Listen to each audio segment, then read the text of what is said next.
नमस्कार दोस्त। आज की वीडियो में हम लोग समझेंगे क्लास 12th फिजिक्स में चैप्टर नंबर 7 गतिमान आवेश तथा चुंबकत्व। और ये चैप्टर बोर्ड एग्जाम के लिए बहुत इम्पोर्टेंट होने वाला है। तो मैं आपसे यही कहूँगा, आप वीडियो को शुरुआत से लेकर के एंड तक जरूर देखें। यदि आप हमारे चैनल पर नए हैं तो आप एक कार्य करें, हमारे चैनल यूनिक ज्ञान एकेडमी को सब्सक्राइब कर लें और बेल आइकन को प्रेस कर लें, जिससे आपको प्रत्येक वीडियो की लिंक, प्रत्येक वीडियो की नोटिफिकेशन मिलती रहे और आप विधिवत रूप से अपनी पढ़ाई को कर सकें। तो चलिए स्टार्ट करते हैं। और मैं शरण कुमार राजपूत यूनिक ज्ञान एकेडमी में आपका हार्दिक स्वागत करता हूं। तो पहले देखते हैं चैप्टर का जो नाम है गतिमान आवेश तथा चुंबकत्व। गतिमान आवेश तथा चुंबकत्व, इस चैप्टर का जो नाम है गतिमान आवेश तथा चुंबकत्व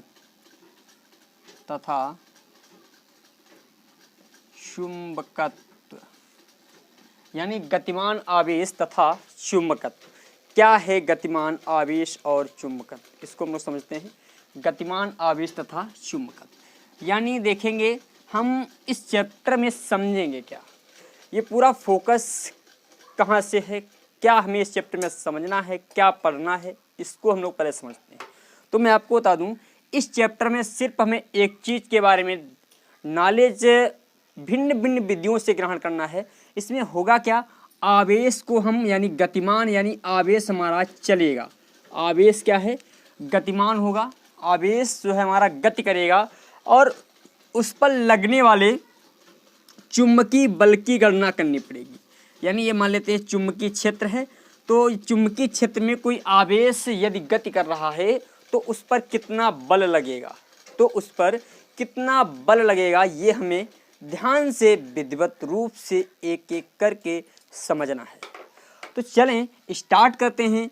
तो सबसे पहले चुंबकीय क्षेत्र, भाई इसमें जो है हम पढ़ेंगे चुंबकीय क्षेत्र के बारे में।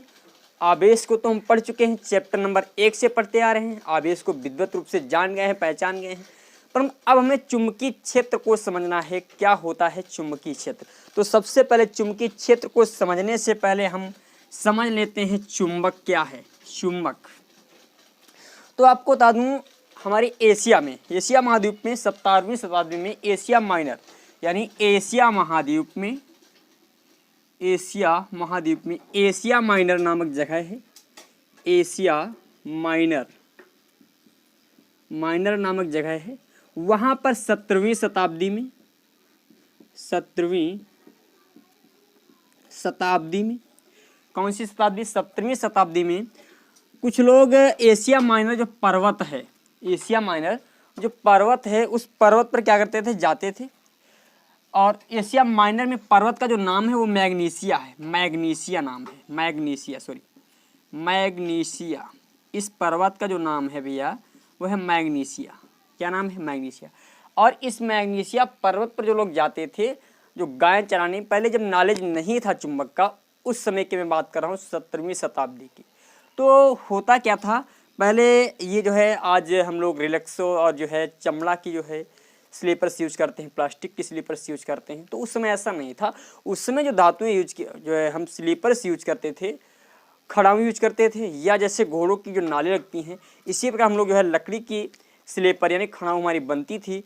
और ये ज़्यादा ना घिसें, इसके लिए हम लोग क्या करते थे, नीचे हम लगा देते थे लोहे की खड़ाऊ, यानी लोहे की जैसे नाल लगती है, जैसे घोड़ों की इस समय लगती है, तो उसी प्रकार हमारी जो स्लीपरों के नीचे नाल लगती थी वो लोहे की हुआ करती थी।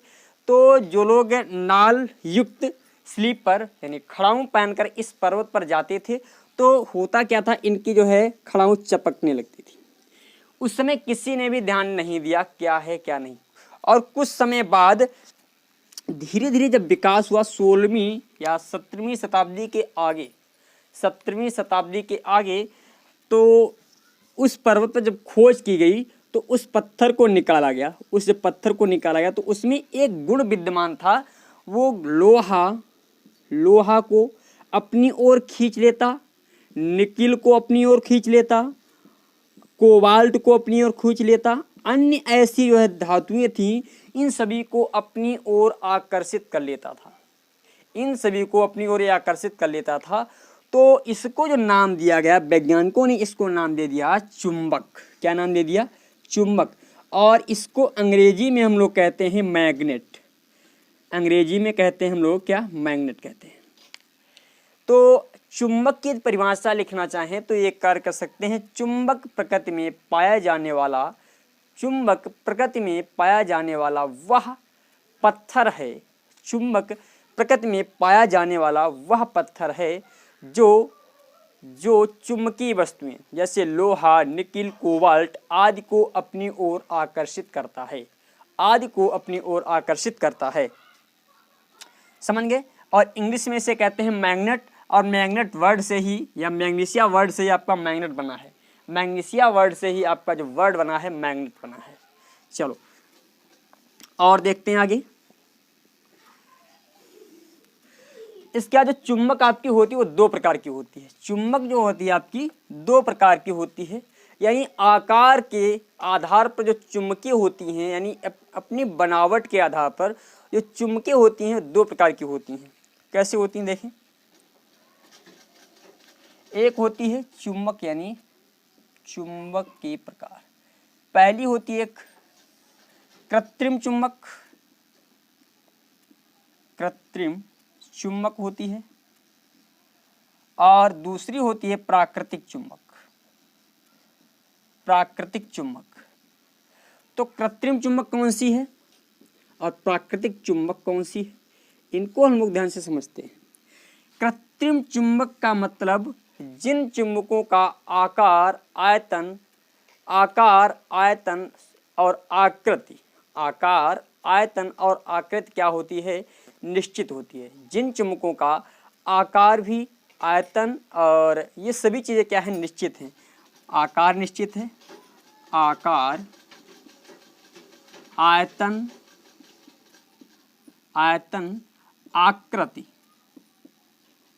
आकृति, ये सभी निश्चित होती हैं, वो चुंबकें कहलाती हैं कृत्रिम चुंबकें। कौन सी चुंबकें कहलाती हैं? कृत्रिम चुंबकें। पहला पॉइंट इसमें लिख लेंगे, इन चुंबकों का आकार, आयतन और आकृति निश्चित होता है। आकार, आयतन एवं आकृति निश्चित होती है। दूसरा पॉइंट, ये चुंबक होते हैं मानव निर्मित। ये मानव निर्मित होते हैं, ये चुंबक मानव निर्मित होते हैं। ये चुंबक कैसे होते हैं? मानव निर्मित होते हैं। और देखें, इनकी जो आकर्षण क्षमता होती है, आकर्षण क्षमता ज़्यादा होती है। इन चुंबकों की आकर्षण क्षमता ज़्यादा होती है। लिखेंगे, इन चुंबकों की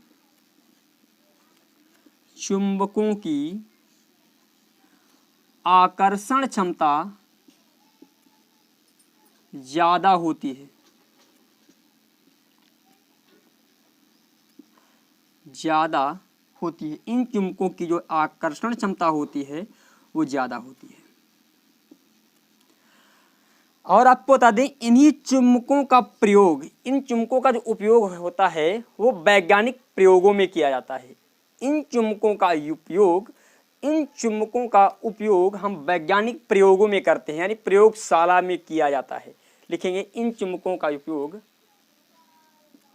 इन चुंबकों का उपयोग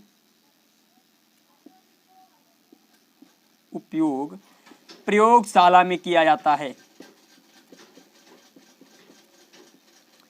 प्रयोगशाला में किया जाता है।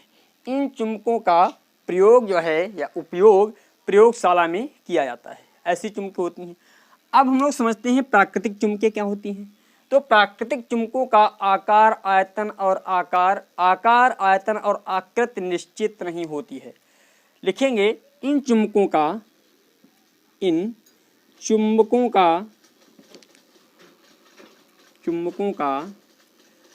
आकार, आयतन, आकृति निश्चित नहीं होती है या निश्चित नहीं होता है, निश्चित नहीं होता है। दूसरा पॉइंट और समझ लें, इन चुंबकों का आकार, आयतन, आकृति निश्चित नहीं होता है और बता दें आपको, ये जो है प्रकृति में स्वतंत्र रूप से पाए जाते हैं, ये हर जगह मिल सकते हैं, ये प्रकृति में स्वतंत्र रूप से पाए जाते हैं, ये मानव ने नहीं बनाए हैं, ये प्रकृति में स्वतंत्र रूप से पाए जाते हैं, से पाए जाते हैं। और इनका आकर्षण क्षमता, जो इनकी आकर्षण क्षमता होती है वो कम होती है, इनकी आकर्षण क्षमता कम होती है, लिख लेंगे, इनकी आकर्षण क्षमता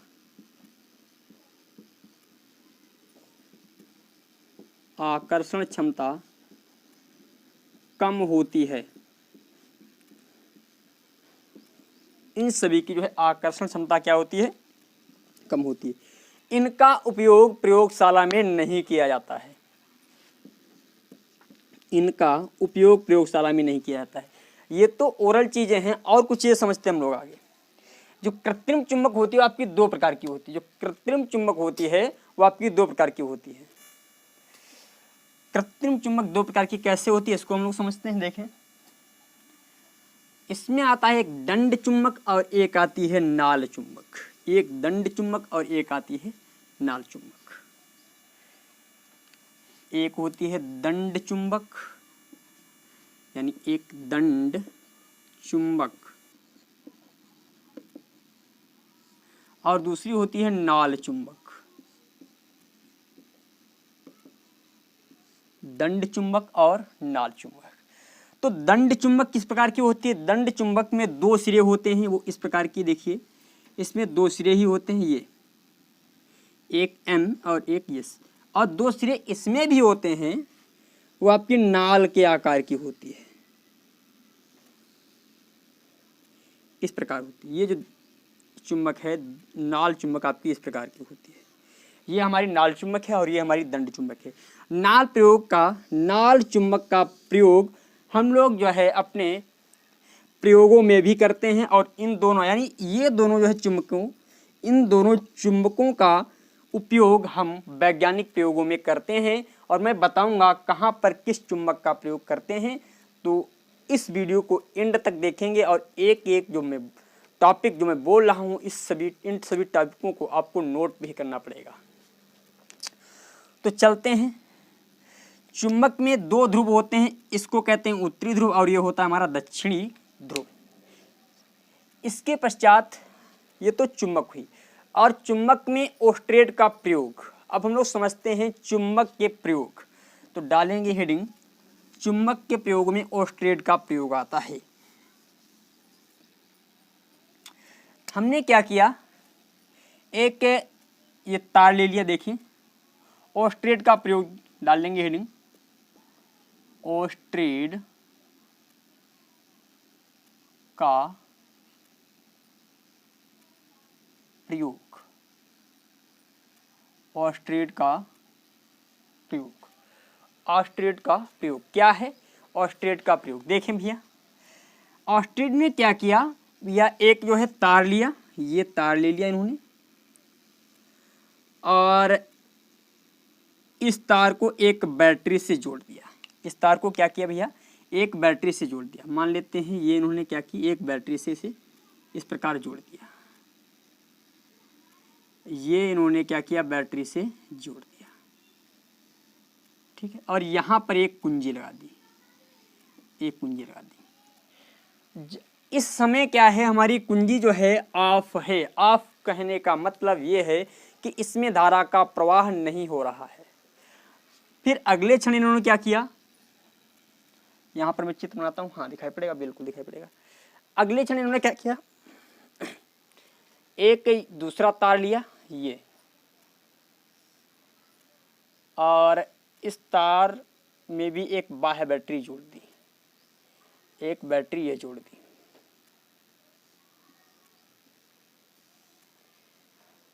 और इसमें सपोज कर लेते हैं यहाँ पर जो है कुंजी भी ऑफ कर दिया, यानी अब धारा इसमें प्रवाहित होने लगी, इसमें जो है धारा प्रवाहित होने लगी, और यहाँ पर जो थी धारा प्रवाहित नहीं हो रही है। यहाँ पर भी कुंजी ऑन है, यानी यहाँ पर भी धारा का प्रवाह नहीं हो रहा है।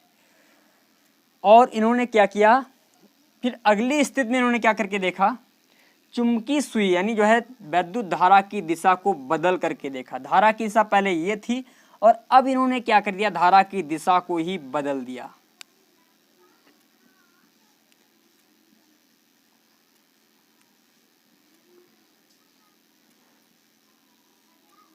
ये अब धारा इधर से आ रही है ऐसे।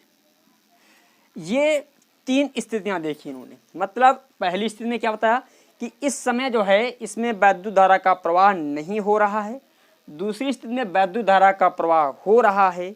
तीसरी स्थिति में वैद्युत धारा का प्रवाह तो हो रहा है परंतु इसके विपरीत हो रहा है। मान लेते हैं इसमें इस दिशा से हो रहा था, इस वाली दिशा से, परंतु इसमें क्या है, इस वाली दिशा से ऐसे हो रहा है, ऐसे, और उसमें ऐसे हो रहा था। अब इन्होंने क्या किया, एक ये चुंबक लेकर के गए, चुंबक सुई यानी एक चुंबकीय सुई। चुंबकीय सुई क्या होती है, एक बहुत तीव्र चुंबक ही होता है, एक बहुत तीव्र चुंबक ही होता है। वो चुंबक को लेकर के ये गए।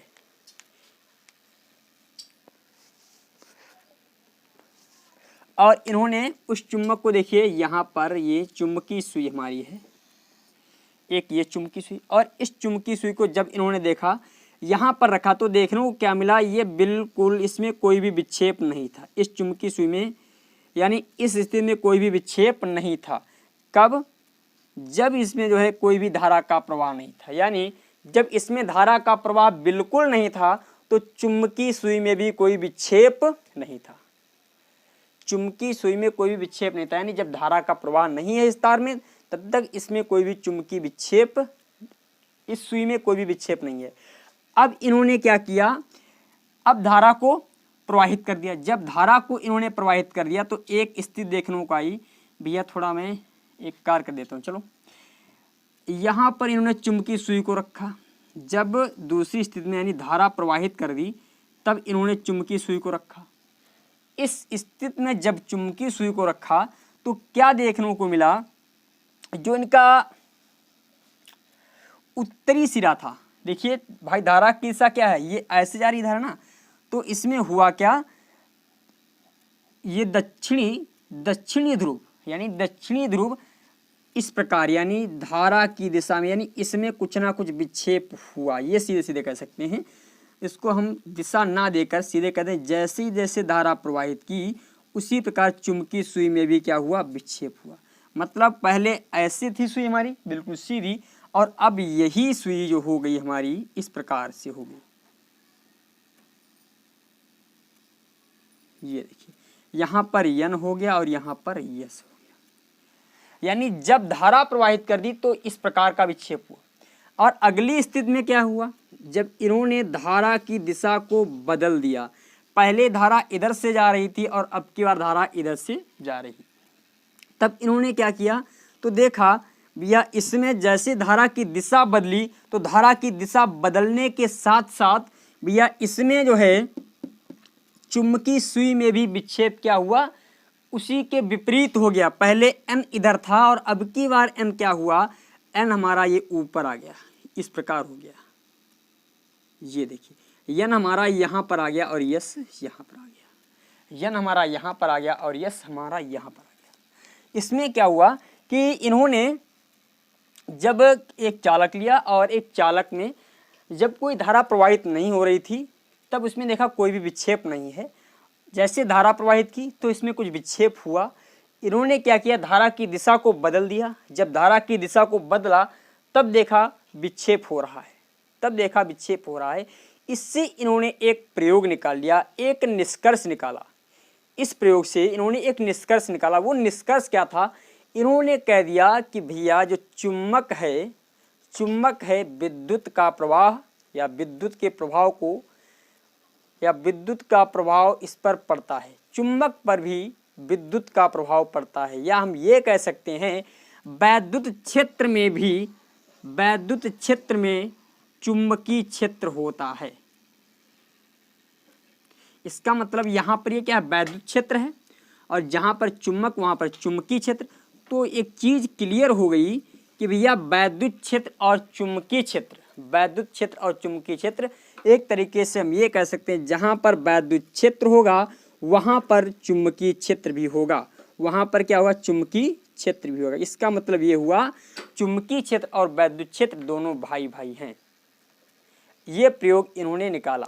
इन्होंने क्या प्रयोग निकाला भैया, इनके प्रयोग से ऑस्टेट के पहले प्रयोग में क्या लिखना, जब ऑस्टेट ने तार में कोई भी धारा प्रवाहित नहीं की, जब ऑस्टेट ने अपने प्रयोग में तार में कोई भी धारा प्रवाहित नहीं की, उस समय चुंबकीय सुई में कोई विक्षेप नहीं हुआ, चुंबकीय सुई में कोई विक्षेप नहीं हुआ।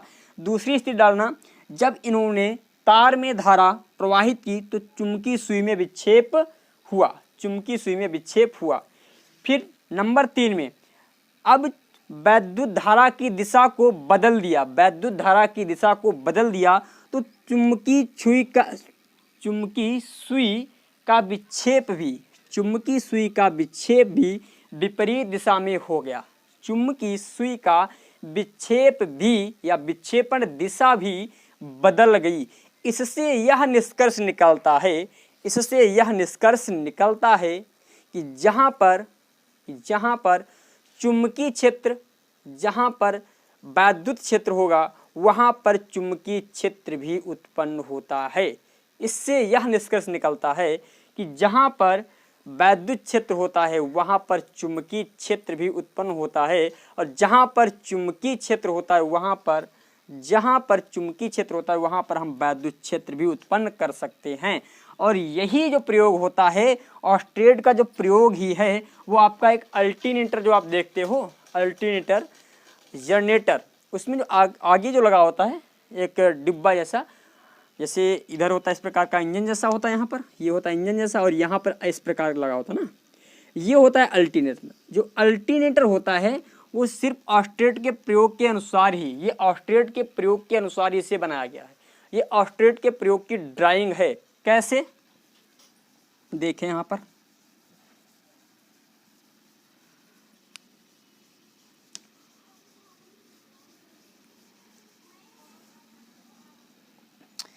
होता क्या है,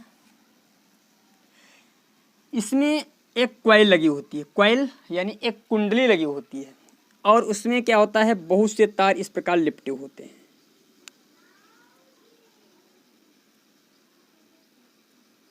इस प्रकार तार बहुत से लिपटे होते हैं और यहाँ पर एक चुम्बक रखी होती है, चुम्बक रखी होती है, और यहाँ पर चुंबकीय क्षेत्र है। यहाँ पर होता क्या है, चुंबकीय क्षेत्र जैसे हम समझा देते हैं आपको। यहाँ पर मान लेते हैं ये हमारी एक चुम्बक रखी है, ये मैंने एक चुम्बक रखी है यहाँ पर, तो यहाँ पर चुंबकीय क्षेत्र उत्पन्न हो गया। चुंबकीय क्षेत्र क्या हुआ, उत्पन्न हो गया। जैसे ही चुंबकीय क्षेत्र उत्पन्न हुआ, जैसे ही चुंबकीय क्षेत्र उत्पन्न हुआ तो यहाँ पर मैंने एक कॉइल, यानी ये मान लेते हैं इस प्रकार की एक कॉइल ले ली, ये हमारी कॉइल है ये, और यहाँ पर इन दोनों कॉइलों को, इसमें होता क्या है, इन दोनों जो आपकी कॉइल हैं यानी कुंडलियाँ हैं, इनमें होता क्या, तार लिपटा होता है कापर का तार लिपटा होता है। यहाँ पर चुंबकीय क्षेत्र है और जैसे जैसे इन दोनों कुंडलियों को हम लोग क्या करते हैं, घुमाते हैं। जब इन दोनों कुंडलियों को घुमाते हैं तो विद्युत का प्रवाह हो जाता है, तो विद्युत का प्रवाह होने लगता है। अर्थात इसीलिए हम जैसे ही यानी जनरेटर यानी इंजन को स्टार्ट करते हैं तो जैसे ये कॉइल घूमती है, ये चुम्बक जैसे घूमती है, ये कुंडलियां जैसे ही घूमती हैं तो इस चुम्बक के चुंबकीय क्षेत्र के कारण, इस चुम्बक के चुंबकीय क्षेत्र के कारण वैद्युत धारा उत्पन्न होने लगती है। इस वाली चुम्बक के चुंबकीय क्षेत्र के कारण क्या होता है, वैद्युत धारा उत्पन्न होने लगती है। अब होता क्या, चुंबकीय क्षेत्र को समझें। इसका डालेंगे हेडिंग, चुंबकीय क्षेत्र क्या है। चुंबकीय क्षेत्र, चुंबकीय क्षेत्र का मतलब होता है, जैसे ये मैंने क्या की, एक चुम्बक रख दी यहाँ पर, ये चुम्बक का कोई टुकड़ा है N और ये S, चुम्बक का कोई टुकड़ा है। अच्छा एक कार्य करें, चुम्बक को चाहे कितना भी छोटा छोटा काट दें, चाहे बहुत छोटा छोटा काट दें, तब भी इसमें हमेशा दो सिरे हो जाएंगे। यानी यहाँ पर यदि मैंने इतना छोटा टुकड़ा काट दिया तो ये वाला सिरा S, ये वाला सिरा N हो जाएगा। यदि मान लेते हैं इधर से मैंने काट दिया तो इसमें भी क्या हो जाएगा, एक सिरा N और एक सिरा S हो जाएगा। यानी चुम्बक में दो सिरे होते हैं, चुम्बक में दो ध्रुव होते हैं। चीज क्लियर होगी इससे। अब यहाँ पर समझें, देखें यहाँ पर मैंने कोई चुम्बक को रख दिया, ये हमारी एक चुम्बक रखी है। यानी जैसे ही मैंने एक चुम्बक को रखा तो चुम्बक को रखने से हुआ क्या, ये वाला N सिरा है और ये वाला S सिरा है, एक N सिरा और एक S सिरा। अब देखें यहाँ पर मैं लेकर गया एक लोहे की वस्तु, ये मैं लोहे की वस्तु लेकर गया तो देखा क्या, ये लोहे की वस्तु को अपनी ओर बहुत जल्दी से इसने आकर्षित कर लिया। मैंने कहा और थोड़ा आगे बढ़ा के देखते, मैंने इस वस्तु को यहाँ पर रख दिया तो भी इस चुंबक ने अपनी ओर आकर्षित कर लिया। इस वस्तु को मैंने यहाँ पर रख दिया तो भी इस चुंबक ने अपनी ओर आकर्षित कर लिया। अब की बार मैंने वस्तु को यहाँ पर रख दिया तो इस चुंबक ने आकर्षित नहीं कर पाया। मैंने थोड़ा और आगे बढ़ाया तब भी नहीं आकर्षित कर रही है। मैंने थोड़ा सा आगे और बढ़ा दिया तो देखा कुछ ना कुछ बल इस पर लगने लगा है, कुछ ना कुछ बल इस पर लगने लगा है। मतलब इस चुम्बक का जो क्षेत्र है यहाँ तक है, यानी इस चुम्बक का जो क्षेत्र है इस स्थिति यानी यहाँ तक है, चारों तरफ इसका क्षेत्र यहाँ तक हो जाएगा, चारों तरफ इसका क्षेत्र यहाँ तक हो जाएगा। अर्थात चुंबकीय क्षेत्र की यदि हम परिभाषा को लिखना चाहें तो इस प्रकार लिख सकते हैं, चुंबक के यानी चुंबक के चारों ओर का वह क्षेत्र, चुंबक के चारों ओर का वह क्षेत्र जिस क्षेत्र में रखी हुई चुंबकीय वस्तु को, रखी हुई चुंबकीय वस्तु को चुंबक आसानी से, रखी हुई चुंबकीय वस्तु को चुंबक आसानी से अपनी ओर आकर्षित कर ले, चुंबक आसानी से अपनी ओर आकर्षित कर लेता है, उस क्षेत्र को चुंबकीय क्षेत्र कहते हैं। उस क्षेत्र को क्या कहते हैं, चुंबकीय क्षेत्र कहते हैं। तो इसमें लिखेंगे चुंबक के चारों ओर का वह क्षेत्र, किसी चुंबक के चारों ओर का वह क्षेत्र, किसी चुंबक के चारों ओर का वह क्षेत्र, किसी चुंबक के चारों ओर का वह क्षेत्र जिस क्षेत्र में या जिसमें रखी कोई चुंबकीय वस्तु, कोई चुंबकीय वस्तु जैसे लोहा निकेल कोबाल्ट, लोहा निकेल कोबाल्ट, जैसे लोहा निकेल कोबाल्ट, लोहा निकेल कोबाल्ट आदि को अपनी ओर, आदि पर आकर्षण अथवा, या आदि को अपनी ओर लिख लें, आदि को अपनी ओर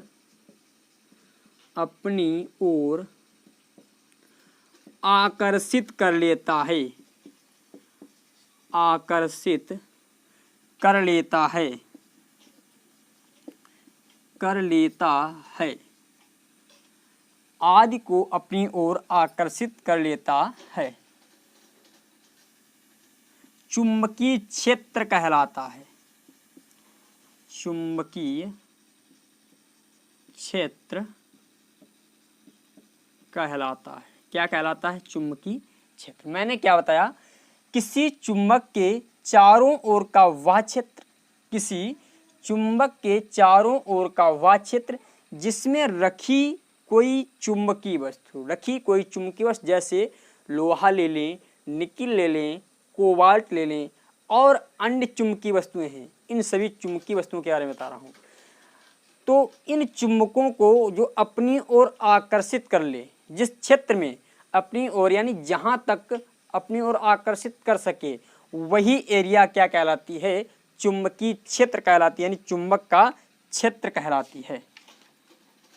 और देखें इसे, इसका चुंबकीय क्षेत्र तो हम लोग समझ चुके हैं, आप समझेंगे चुंबकीय क्षेत्र की तीव्रता। चुंबकीय क्षेत्र की तीव्रता मतलब क्या होता है? चुंबकीय क्षेत्र की तीव्रता देखें,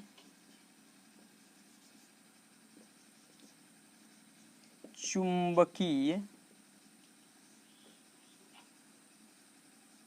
क्षेत्र की तीव्रता, चुंबकीय क्षेत्र की तीव्रता क्या है? चुंबकीय क्षेत्र की तीव्रता, इसको हम लोग समझते हैं। जैसे ये हमारा कोई चुंबकीय क्षेत्र है, यानी इस चुंबक का ये एरिया है।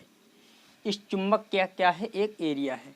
अब मान लेते हैं कोई लोहे का कण लेकर आए हम, तो इसे अपनी ओर बहुत जल्दी से खींचेगा।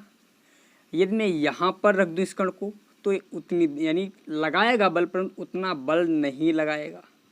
यदि मैं यहाँ पर रख दूँ तो उससे भी कम बल लगाएगा, उससे भी क्या होगा? कम बल लगाएगा। तो मतलब तीव्रता हम ये कह दें कितनी ताकत है, चुंबक में कितनी ताकत है, ये कह सकते हैं। तो देखें यहाँ पर समझें,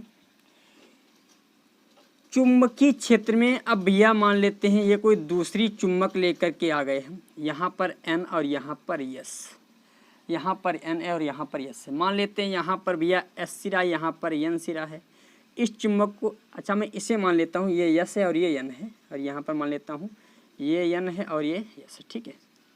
अब देखिए इस चुंबक को मैं इसके, यानी ये दूसरी चुंबक, तो ये हमारी चुंबक स्थायी थी, और इस चुंबक के चुंबकीय क्षेत्र में मैं लाया हूँ एक बहुत छोटी सी चुंबक, एकांक यानी एक ध्रुव, यानी प्रयोगों के आधार पर मैंने एक सिरे को सपोज कर लेते हैं काट लिया, यानी बहुत छोटी एकांक, केवल अकेला उत्तरी ध्रुव लाए, यानी केवल ये वाला ध्रुव लाए, उत्तरी ध्रुव लाए।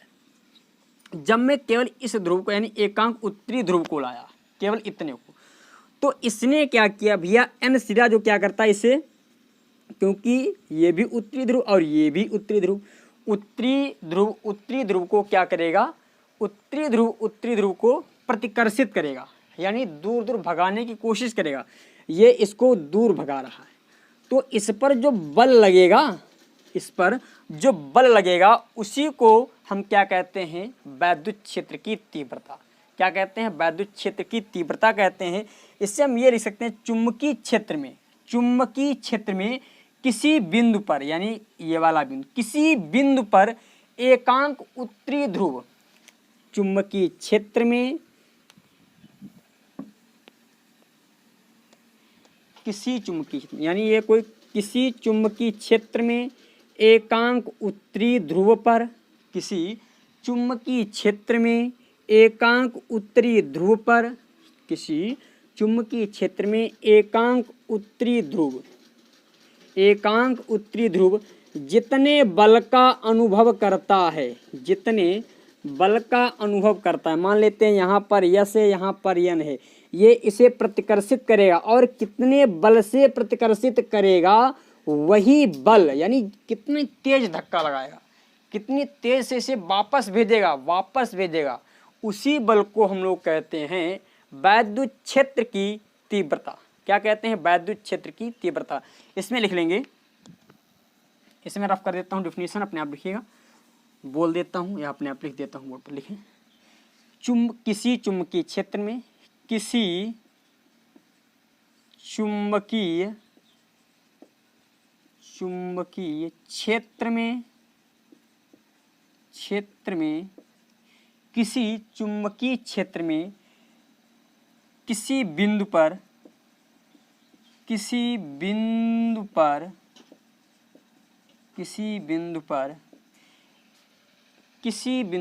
एकांक उत्तरी ध्रुव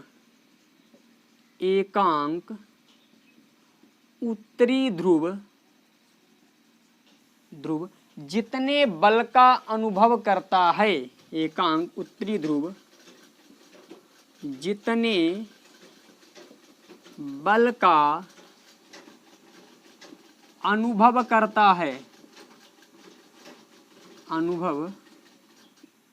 करता है, किसी चुंबकीय क्षेत्र में किसी बिंदु पर एकांक उत्तरी ध्रुव जितने बल का अनुभव करता है उसे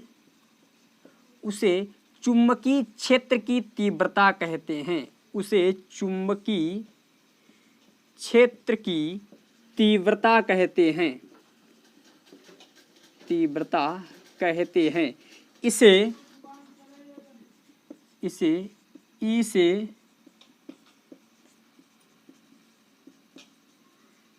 प्रदर्शित करते हैं, इसे ई से प्रदर्शित करते हैं। इसे हम लोग किससे प्रदर्शित करेंगे? ई से। और वैद्युत क्षेत्र की जो तीव्रता होती है एक सदिश राशि होती है। वैद्युत क्षेत्र की तीव्रता एक सदिश राशि होती है। एक पॉइंट लिख लें, वैद्युत क्षेत्र की तीव्रता चुंबकीय क्षेत्र की तीव्रता, चुंबकीय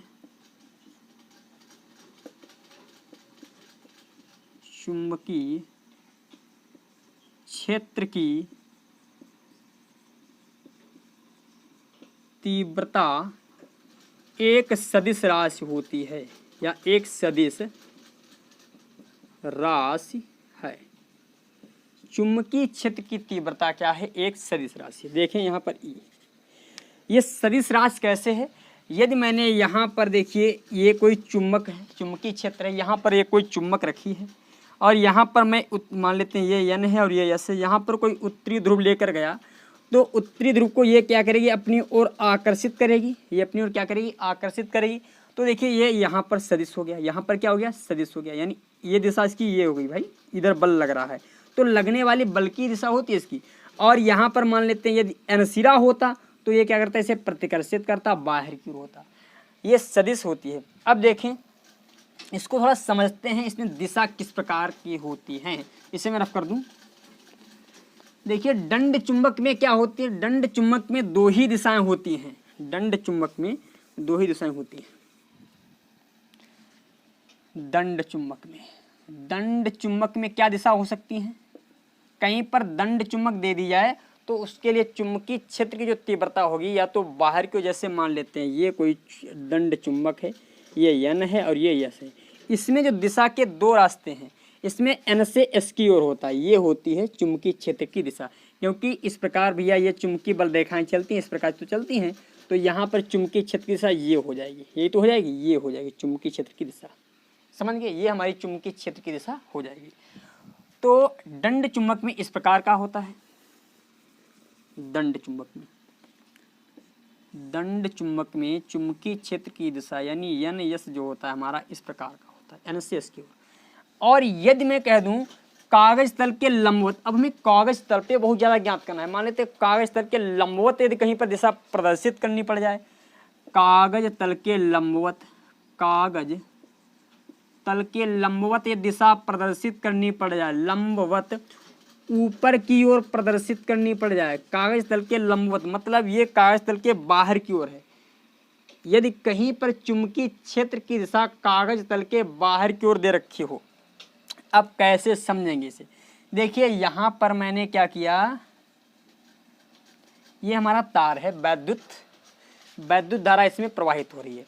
अब हम एक कार्य करते हैं, अपने इस वाले अंगूठे को, देखिए इस अंगूठे को हम क्या करें, दायां हाथ, हाँ ये हमारा दायां हाथ है, दाएं हाथ के अंगूठे को हम लोग क्या करें, देखें यदि धारा की दिशा में रखें, ये हमारा दायां हाथ है, अपना दायां हाथ उठाइएगा और धारा की दिशा में रखो इसे ऐसे, और हथेली के धक्का देने, हथेली हमारी बाहर की ओर धक्का दे सकती है, देखो हथेली जो है धक्का किधर दे रही है, बाहर की ओर, तो यहाँ पर चुंबकीय क्षेत्र हो जाएगा बाहर की ओर लंबवत। तो इसको हम लोग प्रदर्शित करेंगे इस निशान से, इसको जो प्रदर्शित किया जाएगा इस वाले निशान से प्रदर्शित किया जाएगा, ठीक है। और यहाँ पर देखें दाएं हाथ अभी भी हमारा है, अब मैंने अंगूठे को धारा की दिशा में इधर कर दिया, अब हथेली हमारी धक्का भीतर की ओर देगी, भीतर की ओर, तो यहाँ पर जो चुंबकीय क्षेत्र की जो दिशा हो जाएगी वो हो जाएगी भीतर की ओर, यानी इस प्रकार जो भीतर की ओर होता है उसे हम इस निशान से प्रदर्शित करेंगे, इस वाले निशान से, ठीक है। यानी कागज तल के लंबवत ऊपर की ओर ये हो जाएगी दिशा और कागज तल के लंबवत भीतर की ओर ये वाली दिशा हो जाएगी। ये हुआ चुंबकीय चुंबकीय यानी चुंबकीय वैद्युत क्षेत्र की तीव्रता, चुंबकीय क्षेत्र की तीव्रता की दिशा यदि कार्यस्थल के लंबवत ऊपर की ओर है तो इस वाले निशान से प्रदर्शित करेंगे, और कार्यस्थल के लंबवत भीतर की ओर है तो इस वाले निशान से प्रदर्शित करेंगे। और एक दाएं हाथ का नियम लिख लें यहाँ पर, दाएं हाथ का नियम डालें हेडिंग। ये अभी चित्र मत बनाइएगा, ये अभी चित्र मत बनाना। कार्यस्थल के लंबवत ऊपर की ओर इस प्रकार प्रदर्शित करेंगे, और कार्यस्थल के लंबवत भीतर की ओर उसको इस प्रकार प्रदर्शित करेंगे। ये दोनों चीजें लिख लीजिएगा। अब डालिएगा दाएं हाथ का नियम। क्या है दाएं हाथ का नियम?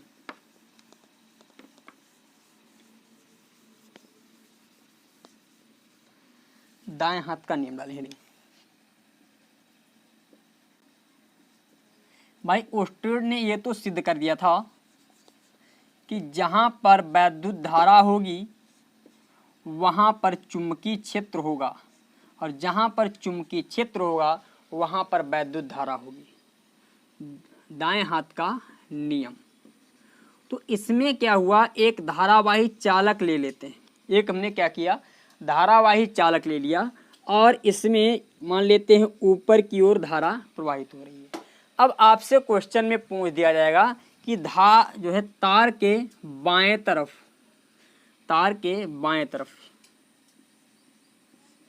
तरफ और दाहिने तरफ वैद्युत क्षेत्र की दिशा बताइए। तार के बाएं तरफ वैद्युत क्षेत्र की दिशा और तार के दाहिने तरफ वैद्युत क्षेत्र की दिशा था। तो भैया हम क्या करेंगे, अपना दायां हाथ उठाएंगे और इस वाले अंगूठे को, ये जो अंगूठा है इस वाले, इसको क्या करेंगे, धारा की दिशा, धारा हमारी ऊपर की ओर है तो ऊपर की ओर हमने अंगूठा कर दिया। अब हथेली जो धक्का दे, भाई पीछे तो नहीं दे सकती है, धक्का देने की दिशा है क्या है, बाहर की ओर। देखो ऐसे धक्का जो देगी बाहर की ओर देगी, तो यहाँ पर जो दिशा हो जाएगी, चुंबकीय क्षेत्र जो हो जाएगा हमारा बाहर की ओर हो जाएगा। तो बाहर के जो चुंबकीय क्षेत्र होता है उसे मैंने अभी बताया इस प्रकार डॉटेड से प्रदर्शित करते हैं, डॉटेड से इस प्रकार। और दाहिनी ओर देखें, अब मैंने यही दायां हाथ उठाया और अंगूठे को इधर लगा दिया। अब उंगलियां हमने दाहिनी तरफ कर दी, तो देखिए हथेली भीतर की ओर धक्का दे रही है, तो यहाँ पर जो दिशा हो जाएगी ये हो जाएगी हमारी। तो दाहिने हाथ का क्या नियम है, दाहिने हाथ के नियम में लिखेंगे, ये किसी का नियम नहीं है, इसमें सीधे से लिख लें, यदि हम किसी धारावाही चालक में, यदि किसी धारावाही चालक में धारा प्रवाहित हो रही है, यदि किसी धारावाही चालक में धारा प्रवाहित हो रही है तो अपने दाएं हाथ को दाएं हाथ के अंगूठे को धारा की दिशा में रखते हैं, धारा की दिशा में रखते हैं। इस स्थिति में हथेली के, पहले दोबारा लिखें, दाएं हाथ के नियम में अपने दाएं हाथ की अंगूठे और उंगलियों को परस्पर लंबवत करते हैं। पहले ये पॉइंट लिखिए, परस्पर क्या करते हैं, लंबवत करते हैं। इसके पश्चात अंगूठे को धारा की दिशा में रखते हैं, और इस स्थिति में जो उंगलियों की धक्का देने की दिशा होती है वही वैद्युत क्षेत्र की दिशा होती है। वही क्या होती है, वैद्युत क्षेत्र की दिशा होती है। मैं दोबारा फिर बोलता हूँ, दाएं हाथ के नियमानुसार हम अपने दाहिने हाथ के अंगूठे और उंगलियों को परस्पर लंबवत रखें। यदि अंगूठा धारा की दिशा में हो, यदि इस स्थिति में यदि अंगूठा धारा की दिशा में हो तो उंगलियों के धक्का देने की दिशा वैद्युत क्षेत्र, चुंबकीय क्षेत्र की दिशा को बताएगी। उंगलियों की धक्का देने की दिशा चुंबकीय क्षेत्र की दिशा होगी, ठीक है। ये नियम लिखने के पश्चात ये फिगर बना लें। यहाँ पर हो जाएगा बाहर की ओर लंबवत, और यहाँ पर हो जाएगा भीतर की ओर लंबवत। वो भी सब ये कागज तल के बाहर की ओर, यहाँ पर कागज तल के भीतर की ओर लंबवत। आज की वीडियो यहीं तक, और कल की वीडियो हम लोग समझेंगे बायो सेवर्ट का नियम, और कल का वीडियो बहुत इंपॉर्टेंट होने वाला है। तो लीव मत कीजिएगा। और ये समय मिला तो आज ही आपका दूसरा वीडियो भी आ जाएगा। तो ध्यान रखें, हमारे चैनल को सब्सक्राइब करें, अपने दोस्तों को भी शेयर करें। अच्छी पढ़ाई करने के लिए आप हमारे चैनल यूनिक ज्ञान अकेडमी को सब्सक्राइब करें और इसके साथ ही साथ बेल आइकन को दबाने के पश्चात 9118920840 पे व्हाट्सएप करेंगे, आपको व्हाट्सएप ग्रुप से जोड़ दिया जाएगा। यदि आप रेगुलर स्टूडेंट हैं तो रेगुलर स्टूडेंट होने पर आपको दिया जाएगा हैंड रिटन PDF नोट्स बिल्कुल फ्री, दोनों सब्जेक्टों का। धन्यवाद, फिर मिलते हैं अगली वीडियो में, तब तक के लिए आपको नमस्कार, मस्त रहिए।